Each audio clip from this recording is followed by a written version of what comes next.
Okay, great. All right. Again, a very warm welcome to this webinar, right? Like I said, without any further ado, we'll begin. I've given you a quick overview of what all we're going to do in this webinar. So we'll begin with understanding the UGC NET exam. Okay, now which brings me to another thing. How many of you are going to attempt this exam for the very first time? And if you have attempted this exam before also, what is the number of attempt that you are going to take in this January? If it's your first attempt, it's your second attempt, third, seventh, eighth, 14th, 15th, whatever is the number, you can just write it in the chat box. What numbers? Okay. First attempt. And it's a completely no, it's a judgment free zone. Okay. Please do not think that, I mean, if the number of attempt is high, it really matters. Doesn't matter. If you're clearing the exam in first attempt, it'll have the same value. If you're clearing the exam in your 100th attempt, it's going to have the same value. All right. Okay. So for those who are clear, who's going to appear for the exam for the first time, right? It's probably you might not know a lot about it. Those who have given a previous attempt, they'll be familiar with the structure. They'll be familiar with what exactly happens, right? So the UGC NET exam is basically it's a national level exam which is conducted by the National Testing Agency, right? To determine the eligibility of candidates for the position of assistant professors and or junior research fellowship JRF in Indian universities and colleges. It is one of the most significant exams for those who are aspiring to pursue their career in research or in academia, or that is teaching, right? So this exam is basically assesses your understanding of various subjects, including your ability to think critically, your analysis, how well do you know the subject, how well you can apply those concepts in real world scenario. Now, this UGC NET exam, it is structured into two papers. All right. Now, both these papers are conducted on the same day, right? In one go.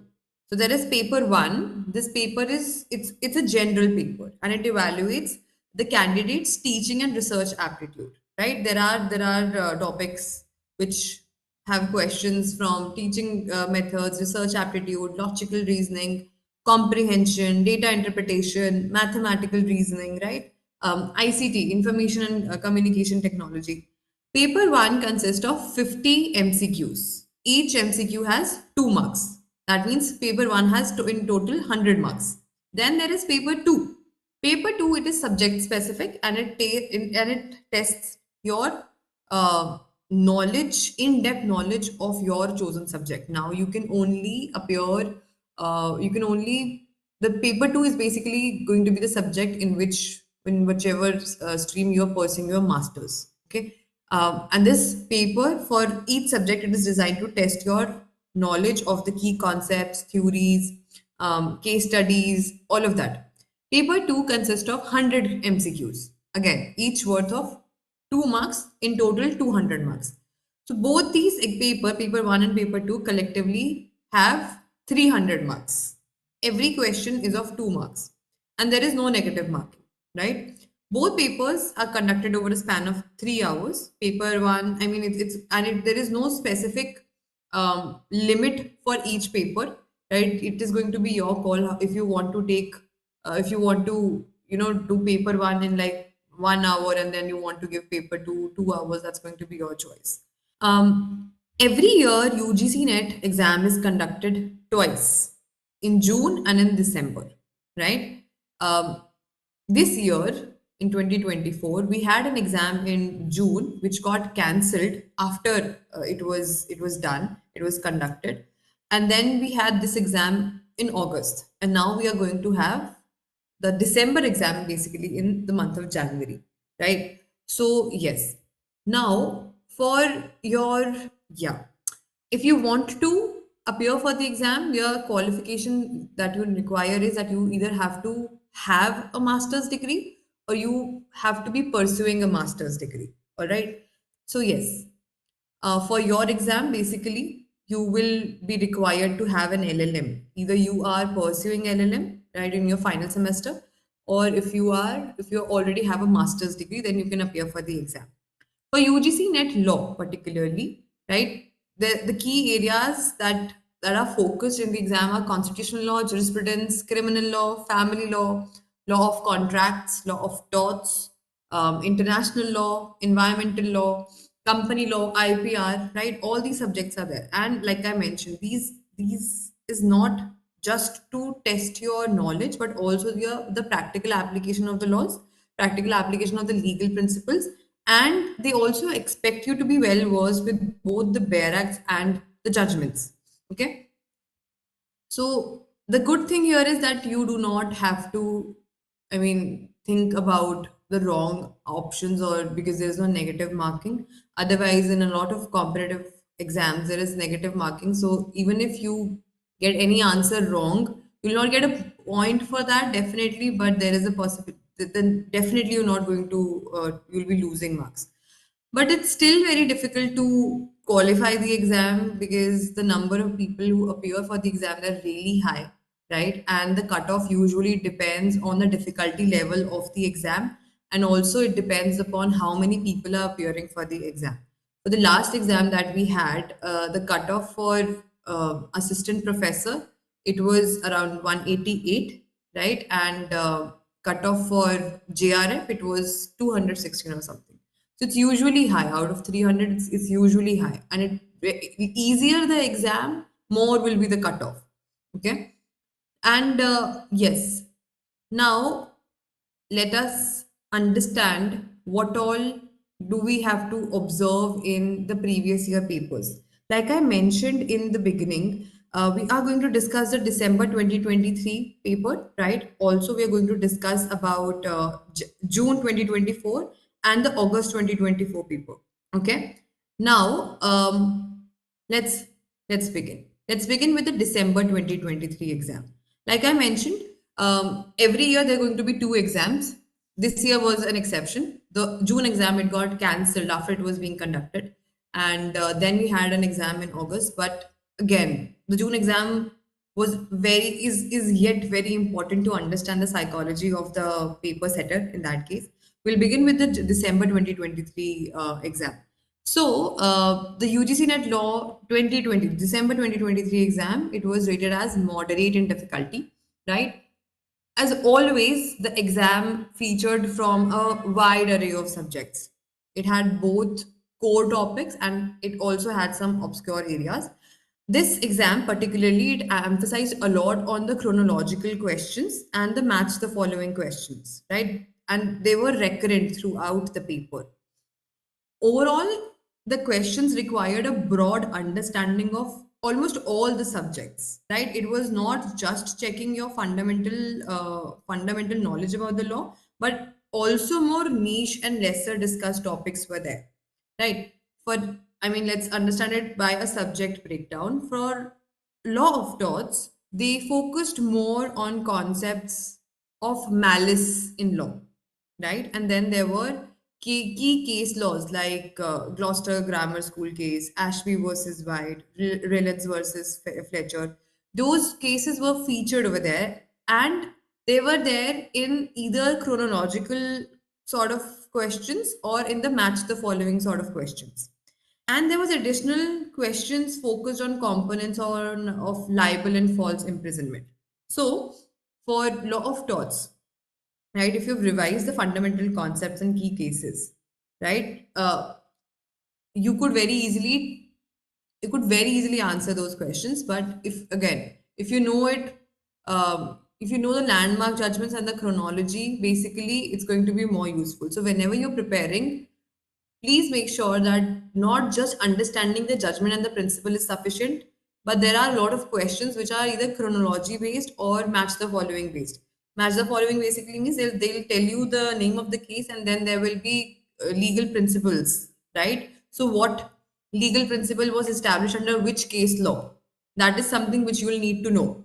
Okay. So, there can be questions. So, in that case, let's say if you know 2 out of 4 cases that are there in the match the following thing, it's going to be slightly easier for you to understand and to take an attempt at least. However, if you're completely clueless, then it doesn't matter. You will not be able to take up the question. For constitutional law, the section was extensive.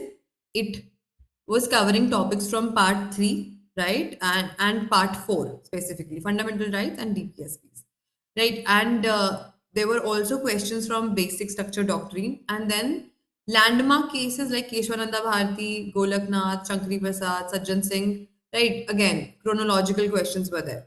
We saw some questions from on abolition of untouchability also, prohibition of trafficking also. There were questions about UCC also, and alongside more contemporary topics, emergency, for example, right?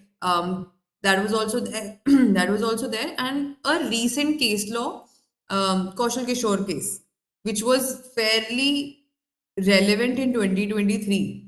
A question from a recent landmark case was also there. And the preamble amendment and the discretionary powers of the governor were also important areas of focus. So, of course, you need to know the constitutional concepts, the amendment, and the case laws also, but you also have to be a little up to date with, with the landmark, recent and landmark cases, because that is also something that we've seen, we are observing that are being asked.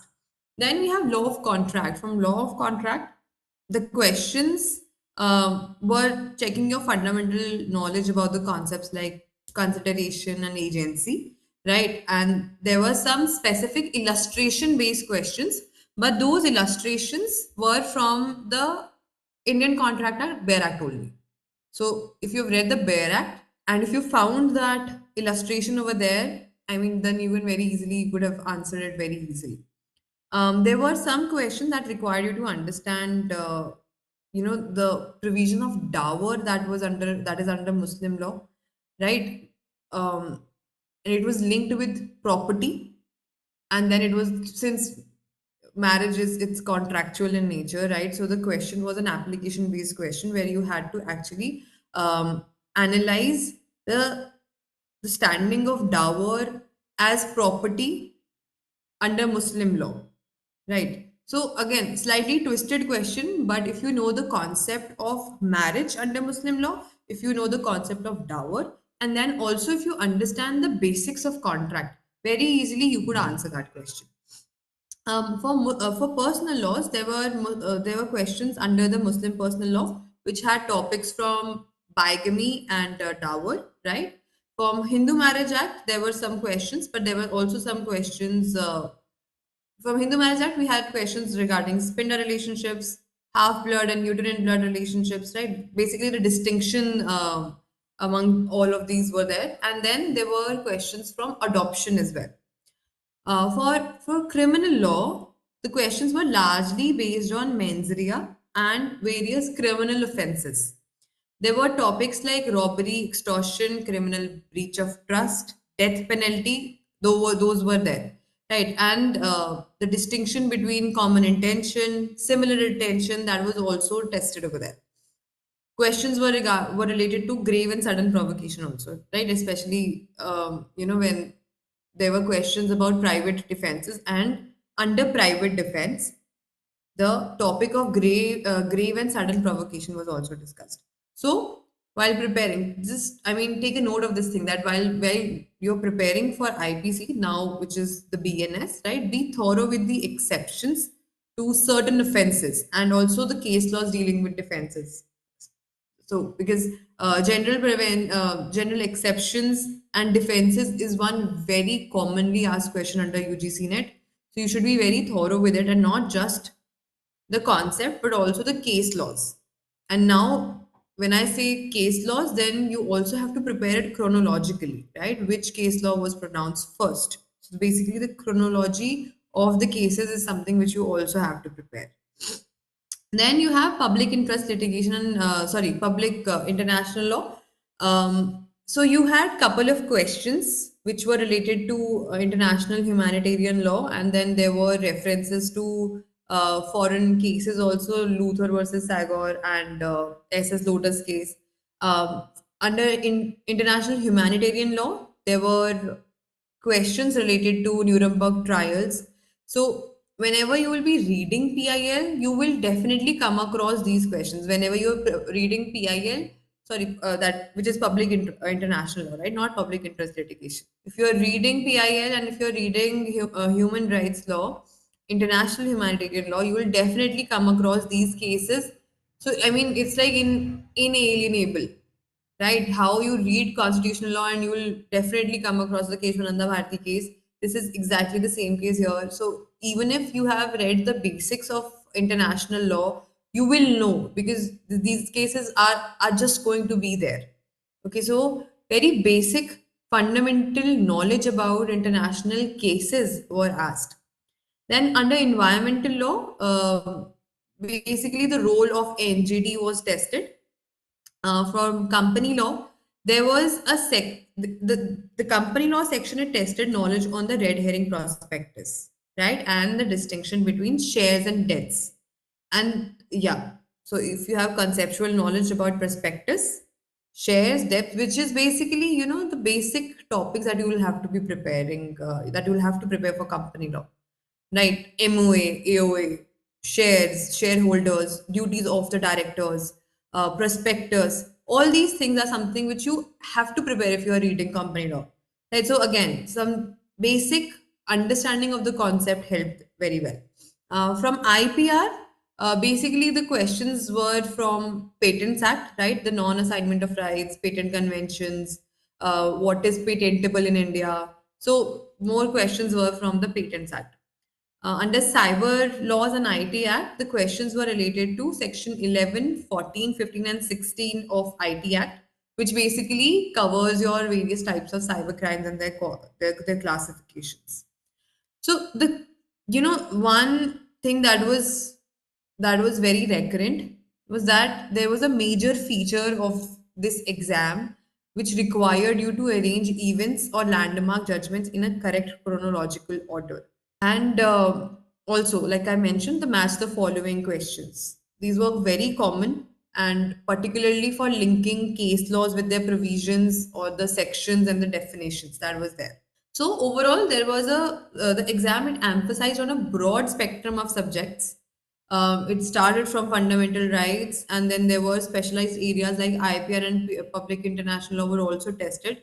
Recent case laws and amendments were given a lot of importance, especially for constitutional and criminal law. And then there were questions that were designed not just to test your knowledge, but also to test your application skills, especially through case-based questions. All right. So otherwise, I mean, if you have a well-rounded preparation and if you're keeping up with the latest case laws and amendments, it the chances of you performing well in the December 2023 exam, it was really really high. Okay. Now let us proceed with the June 2024 exam. Now this exam, it took place, but after that it got cancelled. So probably we do not have the exact cutoff for this because the result never came out. But again, this was an interesting exam otherwise to consider. Okay. It is important for us to go through this test just to analyze the pattern and trends from the paper. Okay, so that we can understand the level of difficulty, the types of questions, and how we can prepare for the upcoming exam. So the 2020 June 2024 exam, it had a moderate to easy level of difficulty. So it was fairly accessible for the candidates who were well prepared, right? And it stayed true to the patterns that were seen in the previous year. In fact, a lot of questions were being directly sourced from the earlier paper. So there was a sense of familiarity for those who had practiced past year questions. If you had practiced it, you would probably find the exact same questions in the June 2024 paper. See, one of the standout features of the June 2024 exam was the number of Bare Act questions that were there. Many of the questions were directly derived from the language of the Bare Acts, right? Which is something which we do not see quite often in the UGC NET exam, right? So this actually highlights the importance of studying the bare texts of your key laws and provisions. So if you haven't yet focused on understanding the actual text of the important acts, I highly recommend doing so for the future preparation. Again, another common type of question in the June 2024 exam were the chronology based questions. Right. See, these questions, they actually test your ability to recall and arrange legal events and landmark judgments in the correct sequence. And this kind of question is directly sourced from bare acts or important case law decisions. So, focus on revising the chronological order of significant case laws, amendments, and the legal developments. This will help you in answering these questions with ease. This exam also included questions related to recent and contemporary legal issues, and it shows the importance of staying up to date, right? There was an environmental constitutional law judgment that was a landmark judgment about fundamental rights. That right to clean environment is now part of our fundamental rights. um, it was given in MK Ranjit judgment, which came earlier this year, probably in January or February, right? And that was asked in the June 2024 exam. So that means you need to stay update with the latest developments in law, especially with regard to new judgments, right? And if there are any contemporary legal challenges also. So you keep an eye on legal news related to judgments, live law, bar and bench, all of these will help you stay aware of the current developments. While many questions came from the expected topics, there were also some unexpected questions. There were questions from Company Law and Partnership Act, which were particularly surprising for many candidates, right? Because the questions, they had more in-depth, yeah, there were more in-depth questions than usual. So that added an element of unpredictability to the exam, because the lesser discussed areas of company law and the Partnership Act, right? Those were tested. Otherwise, for a subject like company law, usually the basic concepts are tested, right? But for this exam, Partnership Act, we do not get a lot of questions from Partnership Act usually, but surprisingly, this exam had questions from Partnership Act also.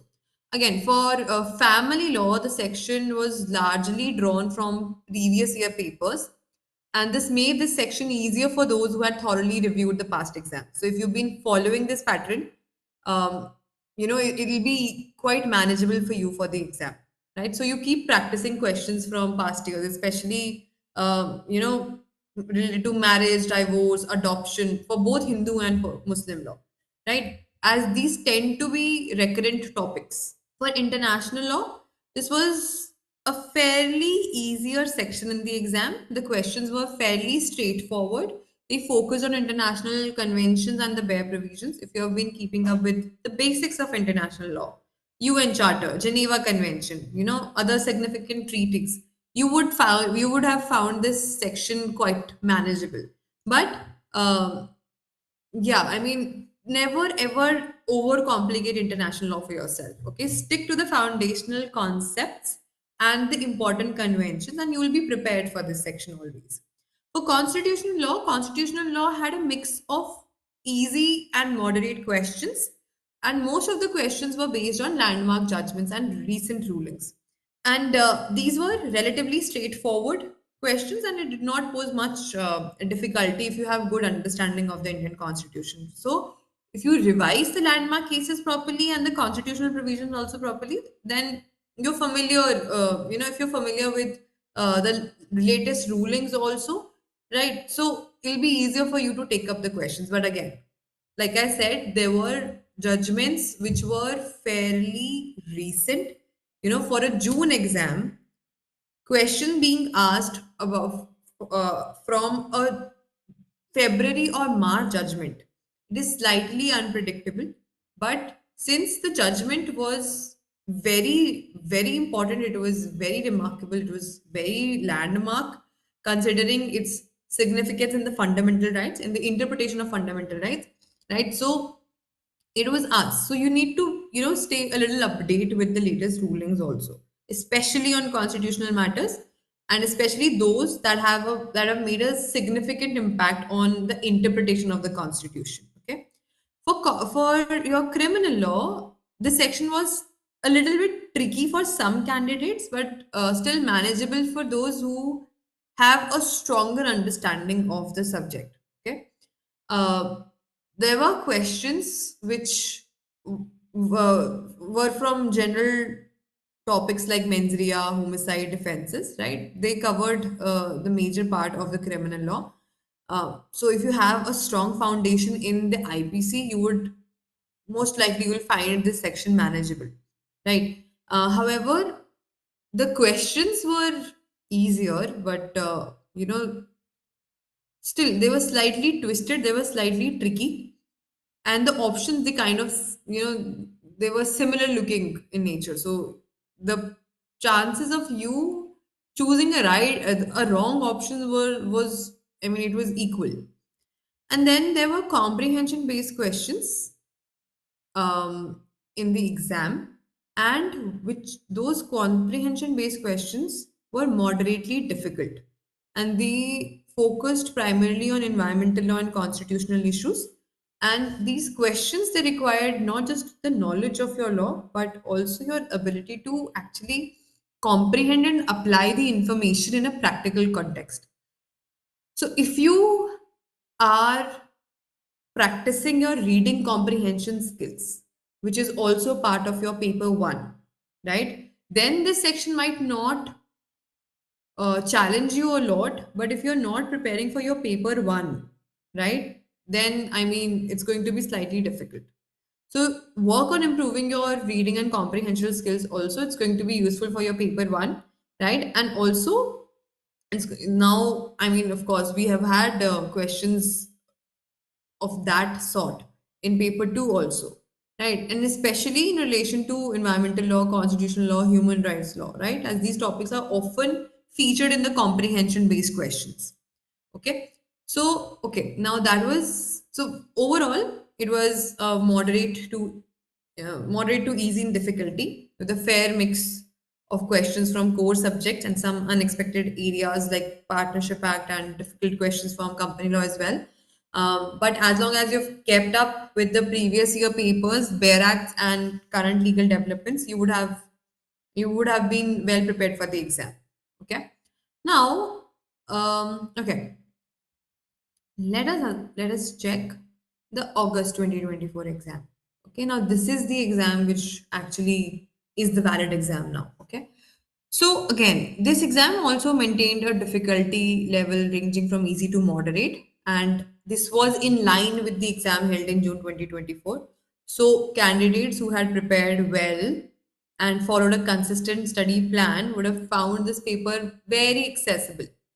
One common challenge that the candidates actually faced was the confusing options, right? While the questions were fairly straightforward, some of the choices were very close, and it was difficult to select the right answer.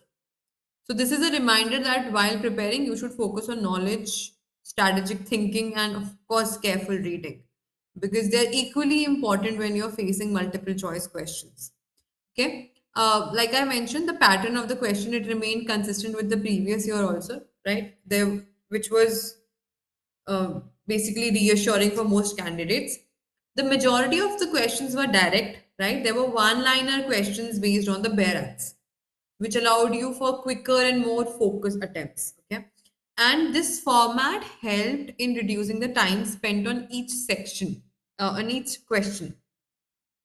So it provided the candidates with enough time to attempt all the sections.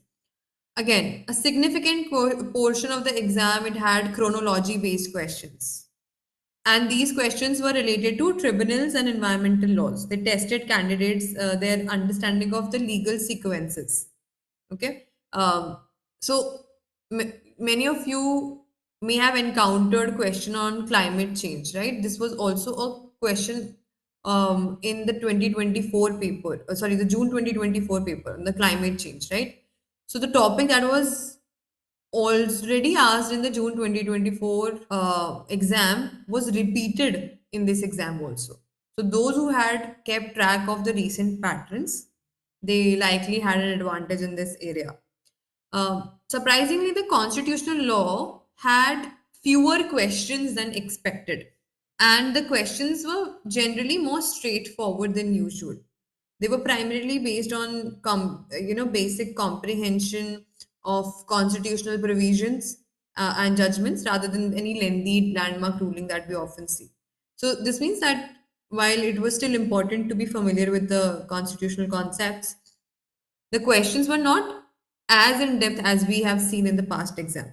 So you can focus on understanding the basic provisions definitely, but you do not need to be bogged down by every detailed judgment. For jurisprudence, in a shift from previous exam, jurisprudence again had fewer questions. Typically, we see a lot of questions on legal philosophers and their theories, but this time the number of such questions it was limited. And this is something to consider in your future preparation also, right? While jurisprudence it remains an important subject, you may not need to devote as much time to it as you've done in past years. Though I mean, of course, you need to have strong understanding of the core concept. If you are thorough with some of the jurisprudential theories also, some of the legal philosophers also, that might suffice. But more emphasis was on the conceptual understanding of jurisprudence. More focus was on the understanding of the theories that were there.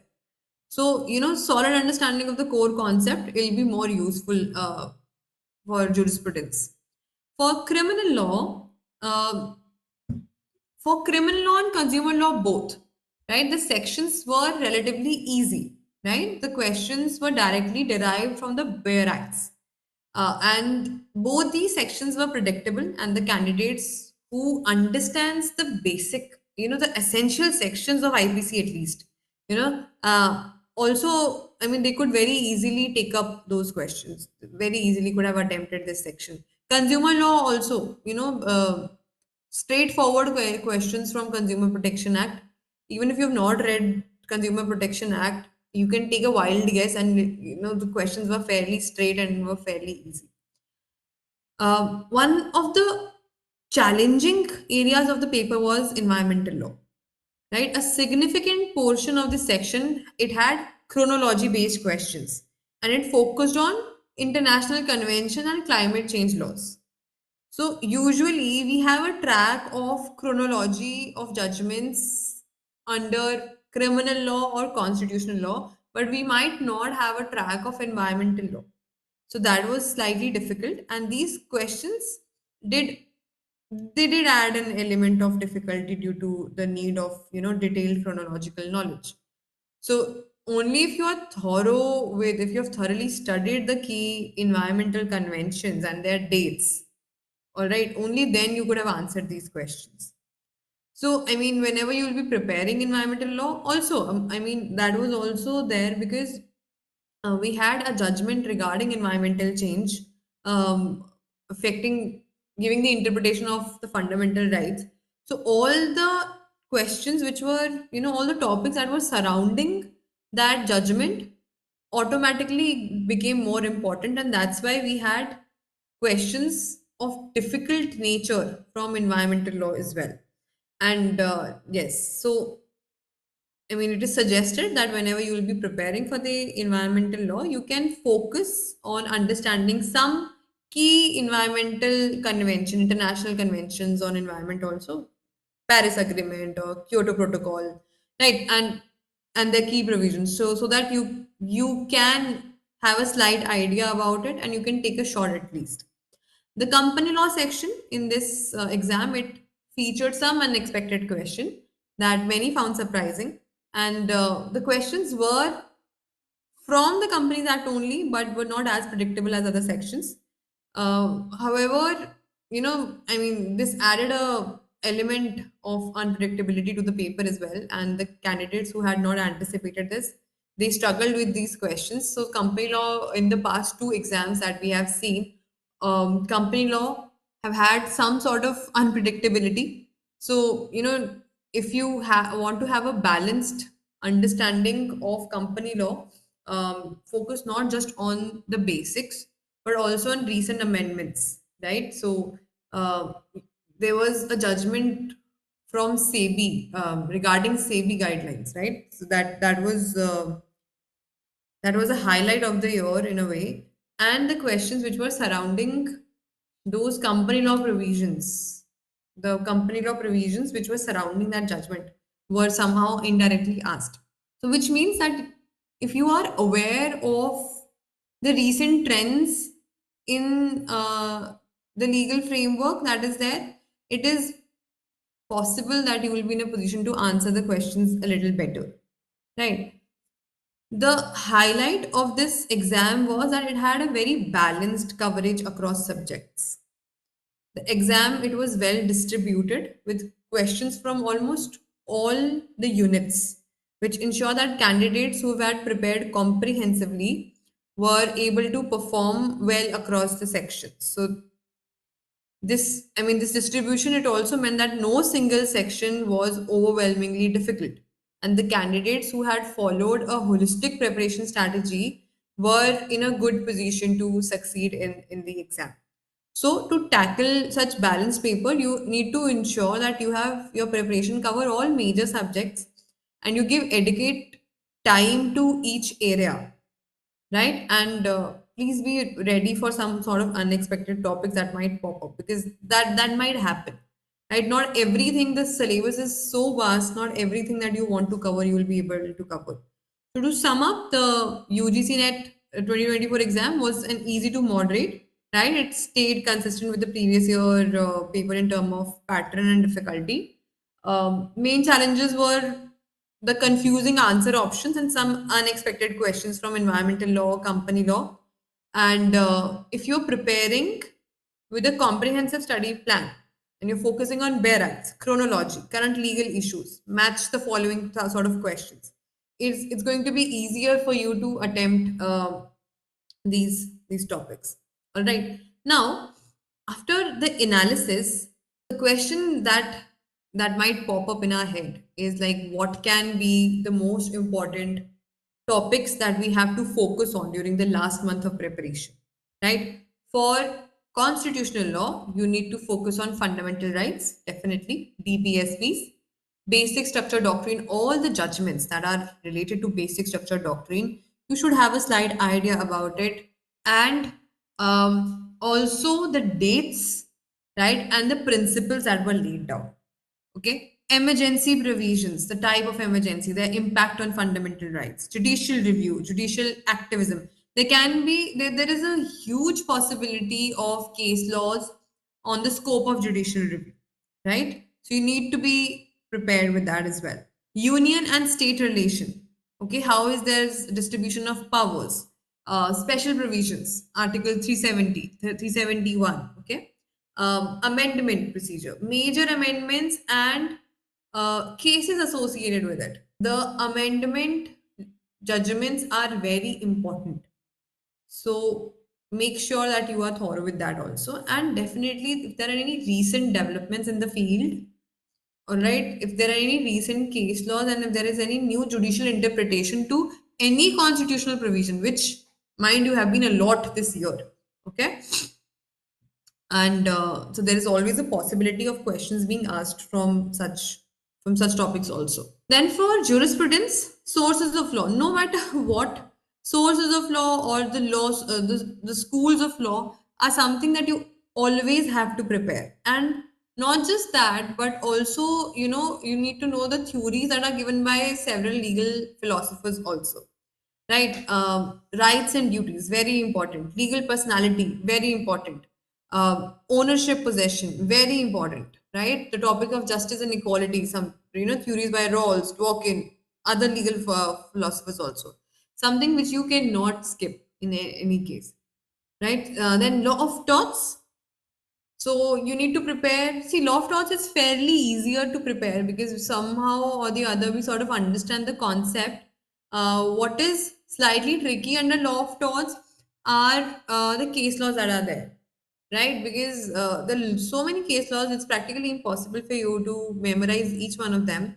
But one thing that we have seen in the UGC NET paper is that they do not want to basically check your memory in that case, but they're not expecting you to know each and every case of law of torts, but the landmark ones where some sort of legal principles have been established, right?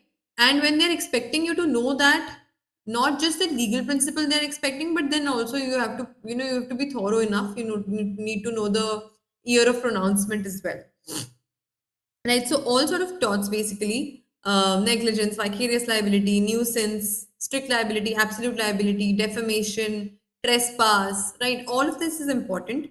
Something is which is very important are your general defenses and torts. Okay. And the case laws which are related to general defenses and torts. So, okay, be very thorough with that. Under criminal law, see now you also have Bharatiya Nyaya Sanhita, right? So this is going to be the first exam after the actual implementation of BNS, right? So there is also possibility of questions being asked from the BNS now.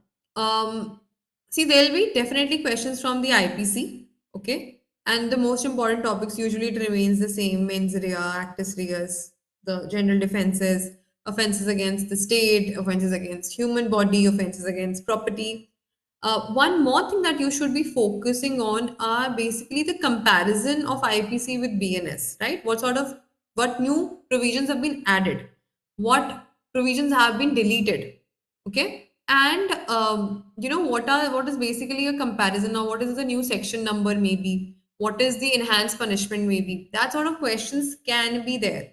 They might not ask you a specific legal provision. I mean, they might not ask you a question about a section number particularly, but there can definitely be a comparison, like how much is the punishment now increased, maybe, or which particular crime is now decriminalized, or which is a new addition under the BNS. So there can be questions regarding that also. So whenever you will be preparing criminal law, make sure you have a comparison book of IPC and BNS with you so that you do not miss on anything. Then for family law, you have to, of course, I mean, it sort of remains the same: marriage and divorce, inheritance, succession, adoption, which is both for Hindu and Muslim law. Okay. And for Special Marriage Act, you can have a basic idea about the interreligious marriages and the legal procedures regarding the same. That would suffice. Okay, for law of contract, general principles of contract: offer, acceptance, consideration, free consent, right? That is very important. Breach of contract is the most important topic, right? The remedies: what are the damages, liquidated damages, specific performance, okay? The doctrine of frustration in that case, that is also related to breach of contract, and it's important. Discharge of contract, okay? That is also what is discharge of contract, what are the different modes of discharge of contract, you should of course know that. The contract of agency, all right, and then special contracts, which are under the SOGA Act, Sales of Goods Act, all right, or bailment and pledge. We have seen some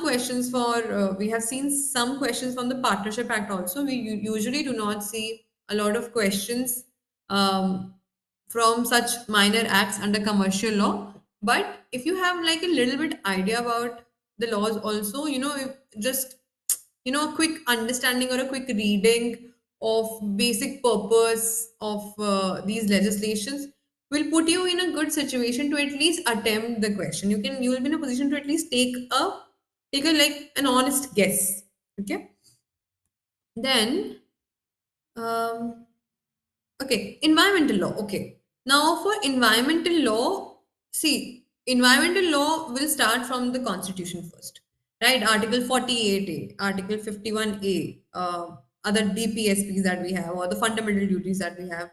It starts with that. And then after that, you have to be thorough with the Environment Protection Act, particularly the air, water, forest, right? All of that. Then the principles that we have under the environmental law: polluter spray principle. Okay, what is this doctrine and how it is applied? Other PIL and environmental law related cases, because there are a lot of PILs related to environmental law, and those are actually really significant. And last year, I mean, in the last exam, we've had questions regarding the judgments and regarding the conventions also.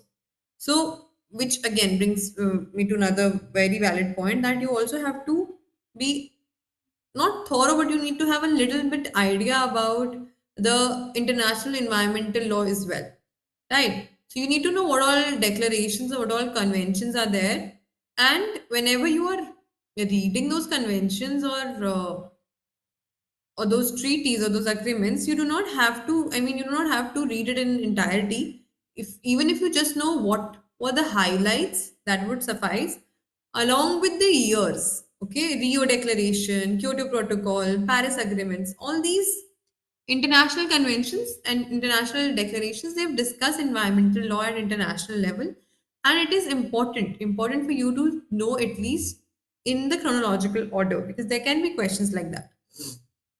Then the role and jurisdiction of entity.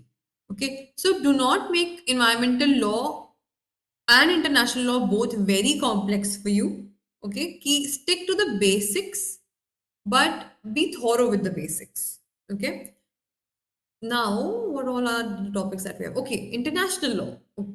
Now, international law, again, most important is that what are the sources of international law? Your treaties, customs, general principles, judicial decisions, all of that.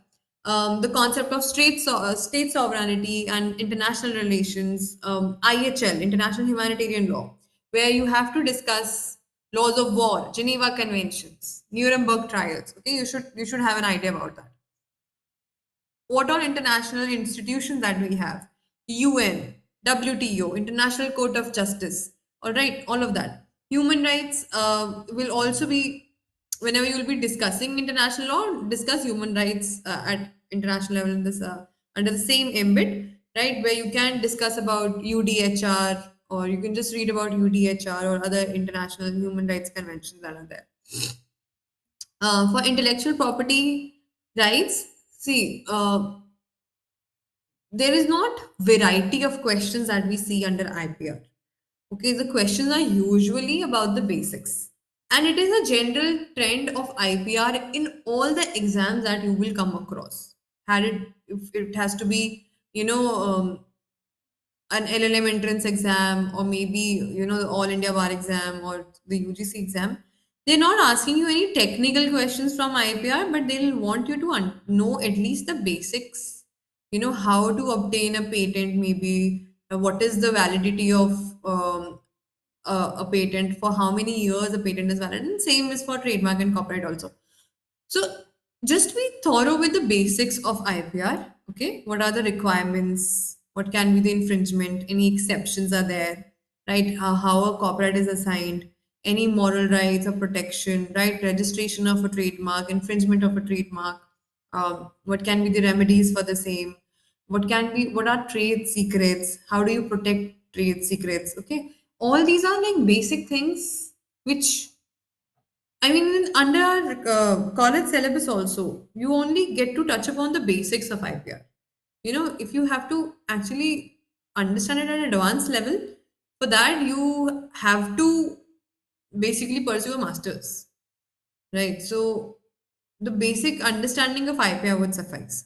For company law, see, company law, it's a huge law. I mean, it's very lengthy. Most of For most of the exams, only the basics of company law have been tested. Right, formation of company, what is the types of company, how a company is incorporated, what are shares, what are debentures, how they are transferred, how they are issued, what are the liabilities of directors, right? What are the duties of the directors, what are the powers, how can directors be removed, what is a MOA, what is a AOA, right? Corporate governance, what is the role of audit committee, what is corporate social responsibility, okay, and all of these are basically your major provisions of Companies Act 2013. So this is it is suggested that you have idea about, or you just brush up your basics on on just this much topics, it should suffice. However, in the past two exams, we're seeing some sort of unexpected questions from company law, right? It's more about shareholders, and it's sort of difficult to attempt, but still it's like one of the subjects. Okay, so even if, and the weightage is fairly low if we compare it with other subjects. A company law weightage will never be equivalent to the constitutional law weightage, right? So I would still suggest you to stick to the basics only, because any day other complex laws, your commercial laws or criminal law or constitutional law would need much more time than your company law will take. Okay, would need. So in that case, you allocate that much time to company law only. Anyway, we have 1 month left. Do not give a lot of time, do not waste a lot of time on company law. Just stick to the basics and give more time to subjects which are, which have more weightage. Right. Then for consumer law, stick to the basics again. What are the different consumer rights? What are consumer disputes? What all consumer dispute redressal agencies that we have? What are the protection against unfair trade practices that are there? What are the rights and rights and duties of the consumers, basically, right? If there are any landmark amendments under Consumer Protection Act, that also you can consider. For admin law, um, s- stick to principle of natural justice, right? Most of your questions are from principle of natural justice under the admin law. Okay. Also judicial review and case laws which are related to judicial review. And then for Partnership Act, because we do not get a lot of questions from the Partnership Act otherwise. So if you just have an idea about what is general partnerships, limited liability partnerships, there are different types of partnership. How do we form a partnerships? What are different types of partnerships? What are the rights and duties of the partners? That should be, and how do you dissolve a partnership? So this much information will be sufficient. Okay. Now, once you are, once you've understood, I mean, just keep this thing in mind that you have to stick to this many topics only and the cases which are surrounding these topics for the next 1 month.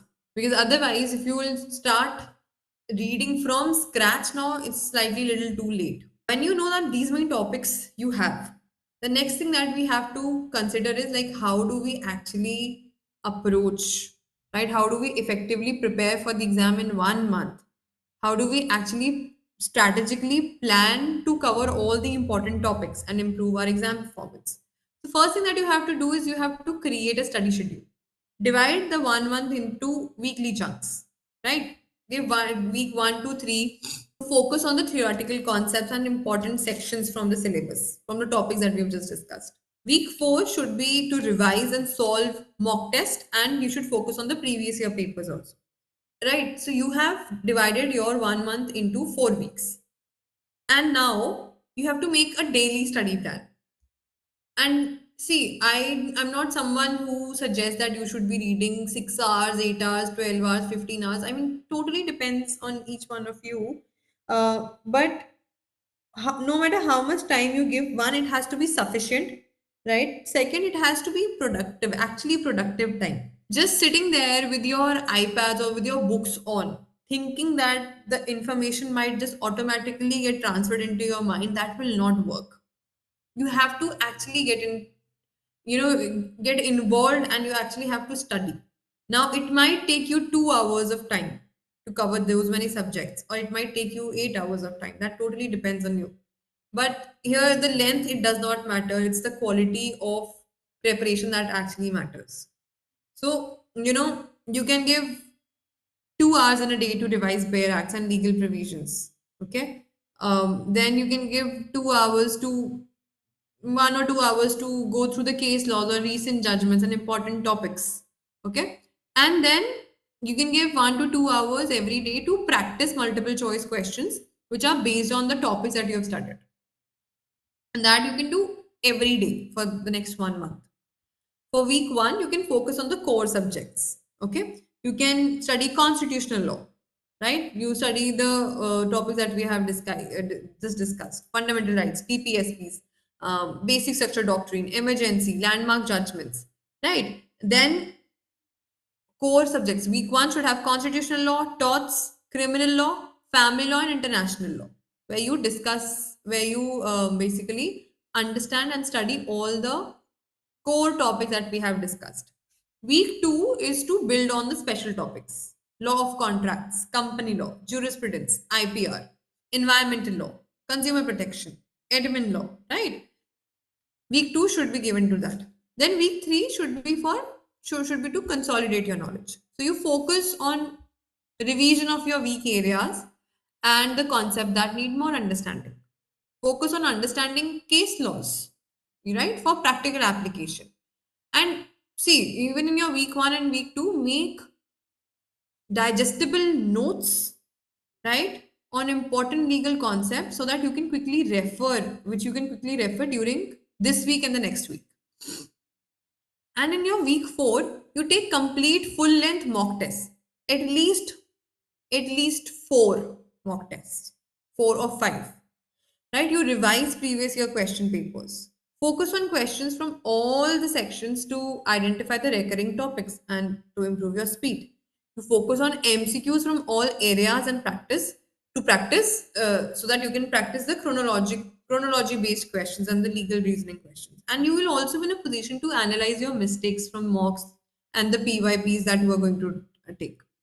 Right. So basically, point here is that you focus on the important areas, prioritize topics which have higher weightage, constitutional law, family law, criminal law, law of contracts, all the commercial laws. Right. And you dedicate specific hours each day for subjects like jurisprudence and environmental law, which may not carry a lot of marks, but they still need to be prepared for. Okay.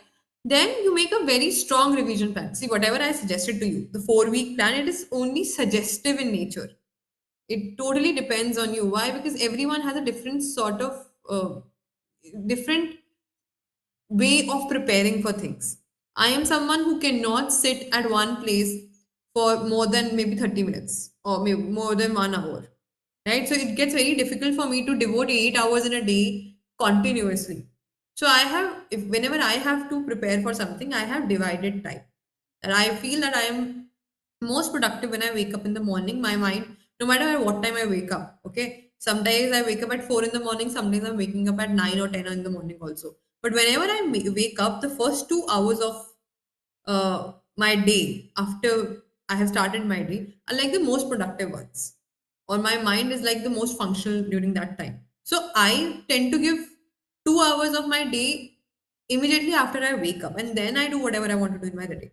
Right? Then I feel that I can give like 2 more hours in the evening, maybe not in one stretch, but maybe by taking little breaks in between. And then I feel that I am least productive before I have to sleep, right? Before I'm sleepy.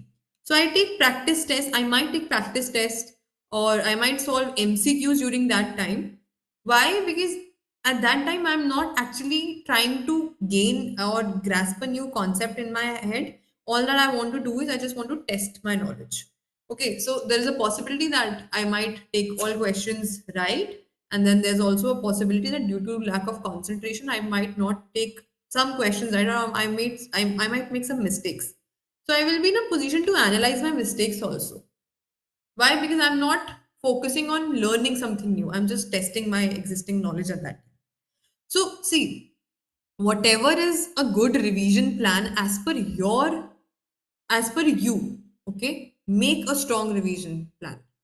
So, instead of just passively reading, test yourself regularly, right? You can also use flashcards, or you can also write short summaries of the topics, right? So, you set a revision schedule, and uh, you know that revision schedule should have at least 3 stages, that you revise first after covering the major topics in the first 2 weeks. Then you do your second revision at the end of the third week, right? You go through your notes and key case laws, and your final revision should be in your fourth week, where you focus on practice and mock tests. And I cannot emphasize enough on the importance of solving MCQs and solving mock tests that is there. You get to know so much about the exam, and you prepare so well. If you actually if you actually solve the PYQs, and you actually solve subject wise questions, or solve mock tests, so you get to identify patterns from previous year exams. That is going to help you to understand the types of questions which are likely to appear. And then you focus on chronologic based questions also, right? You get to solve other maths, other analytical questions also. And daily practice will help you to familiarize with the exam format. And it is actually, trust me on this, it is going to reduce your stress on the exam day. Okay, and be a little updated with the recent developments.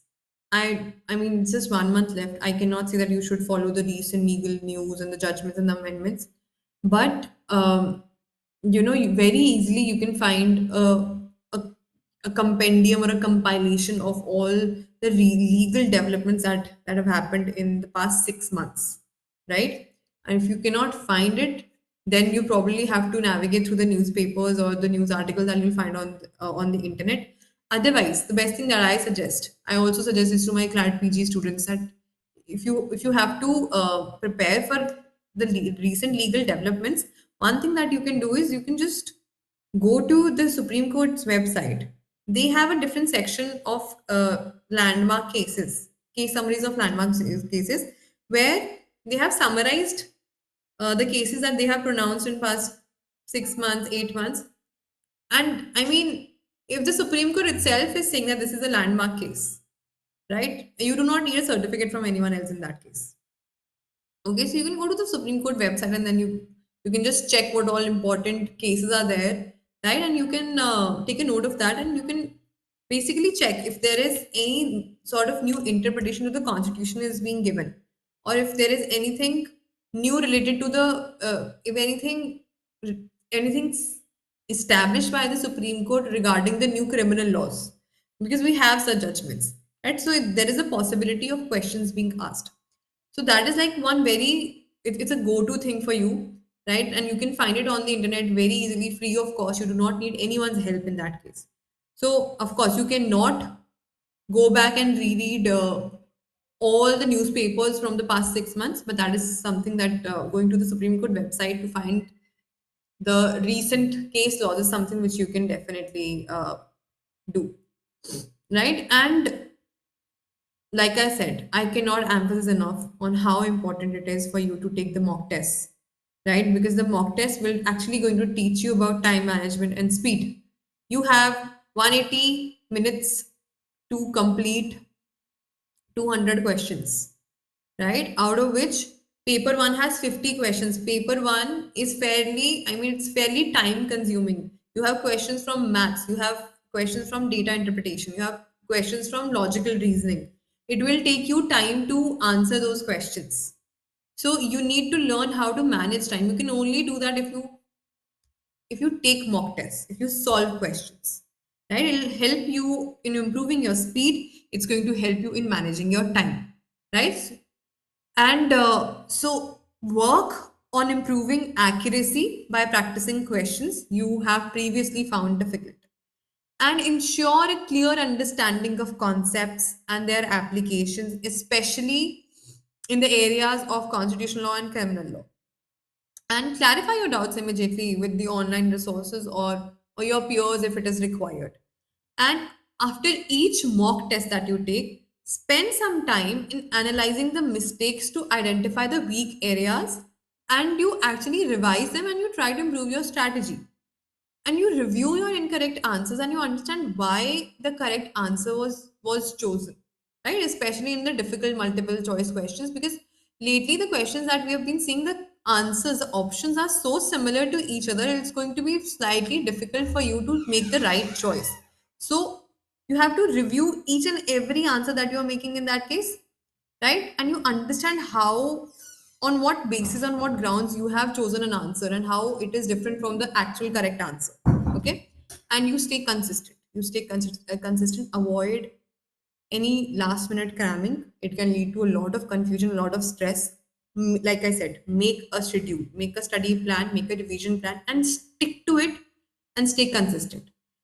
And whenever you think it is required, take breaks. It is fine. Keep your mind fresh by taking short breaks, right, after each session to maintain your productivity. And you take good sleep, okay, for better concentration. If you think that now that you have 1 month left and you think that you have to take 2 to 3 all-nighters per week, that's not required. But whatever you are doing, even if you're giving like 5 hours or 4 hours a day, give giving you 100% in that case. 4 hours when you were there with your books, but also scrolling through Instagram, that does not count. Okay, that does not actually count. If you're losing your sleep, but you're also not concentrating while studying, that's not going to help you. Okay, so of course follow this. I mean, again, this is something which is highly suggestive in nature. It has worked well for me. And if we see, in when you have just 30 days left with you, you cannot do a game changing preparation, definitely. And if you think that you'll prepare as if you had to prepare when you had 6 months also, that's not going to be the case. Hard work is not the key anymore. It's smart work that's going to count.